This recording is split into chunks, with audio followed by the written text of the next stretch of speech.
Hey kids, how's everybody out there in YouTube land this morning? I thought I would do a short live stream this morning just to remind everybody that I'm okay. I didn't do one yesterday and apparently a lot of people got upset by that. Oh, I wanted to make sure I was alive and okay, and I'm fine. I'm absolutely fine here.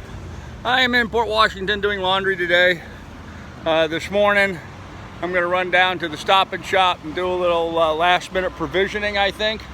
Restocking with some seltzer water, and got to get some flea spray for Miss Lily. She's got, I put drops on her to control the fleas, but she's really got a bad infestation. So I'm going to get some flea powder and some flea spray and maybe a flea collar and whatever else I can think of to help her combat this flea infestation so we can get her back healthy again. Anyhow, we're doing fine out here on the boat. I just walked, about a half a mile over here to the laundromat. You can see there's a West Marine over there across the street, although I do not need anything. Well, I do, but I can't afford anything at West Marine today, so we're not going there. We're just gonna get some laundry and top off the refrigerator with some fresh veggies, some fresh meats, and see how things go.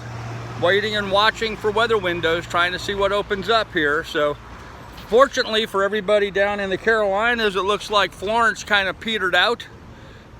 She ended up going down to a Category 1, which was a whole lot better than what everybody was originally forecasting. They were talking about 3s and 4s. She ended up petering out, becoming just a Category 1, not doing nearly as much damage as what everybody was afraid of, but still dumping a ton of water on everybody in the Carolinas. So my hope is that she didn't do too much damage redistributing all of the navigational beacons that are down there.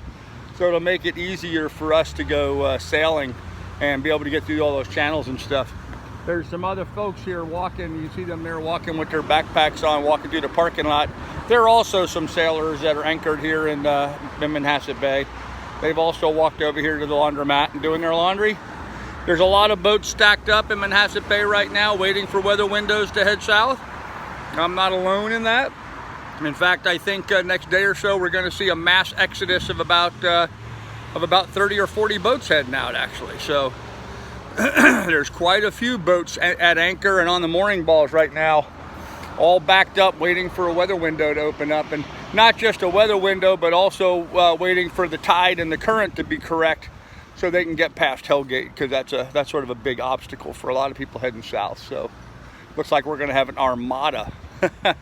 Looks like we're going to have an armada heading south, a bunch of boats all at once. So I rather imagine there'll be a bunch of them going here real quick. So let me see what I missed here in the chat. Hey Armco, hey Country Cruiser. Yeah, flea shampoo works well, but I really don't have a bathtub to give Lily a bath in. So, but we could do something with a bucket on deck, although she hates when I throw water on her. So, hey Brad, how you doing? Hey David. You'll likely still see some debris. Oh, I'm sure there'll be some debris damage. My biggest concern, I don't mind some debris damage. My big concern is that the channels don't get rerouted and all the navigational beacons get destroyed. Shoaling is the biggest problem. And for those of you guys that don't know what shoaling is, that's where a storm redistributes the ground under the water. It'll move a sandbar out across the channel and block a channel. Fortunately, I only have 5 feet of depth. So I'm a fairly shallow sailboat compared to a lot. There's a lot of boats out there with 6, 7, 8 feet of depth. I only have 5, so I'll be able to get through a lot of places where some other boats can't. I certainly experienced that on the Erie Canal, actually. There were a couple spots where there was some shoaling and some of the deeper draft boats were getting hung up and running aground, and I was able to just go right on around them. So anyhow, I just want to let everybody know we're alive and well, doing laundry this morning, heading back to the boat here in a little bit after I pick up some seltzer water and some fresh veggies and meats, and gonna do a little minor provisioning, just topping off the tank, so to speak. Got the water on the boat all hooked up and set up, plenty of water on board, got plenty of fuel on board, both diesel and gas. So yeah, Brad, I took down last night's live stream because I just didn't want to deal with the crap from it. So It just was simpler for me just to remove it. Sometimes I do that for my peace of mind, and that's what I did. So anyhow, kids, if I missed your comment, I didn't have it on live chat. I just now put it on live chat, so if I missed something, I'm not trying to be rude. I just didn't have it to the right setting.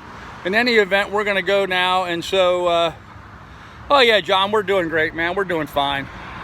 We're doing fine. I'm getting excited. I'm really getting excited because it's getting close to when we're going to be able to leave here and start heading south. And I'm really jazzed about that. Looking forward to some warm blue water. Really looking forward to some warm blue water. So, 12-foot serve is well. So yeah, there's going to be a lot of wave action happening for the next couple of days. So, hey, Dave.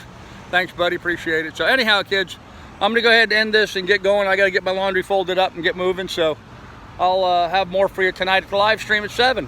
Talk to you then, guys. Bye.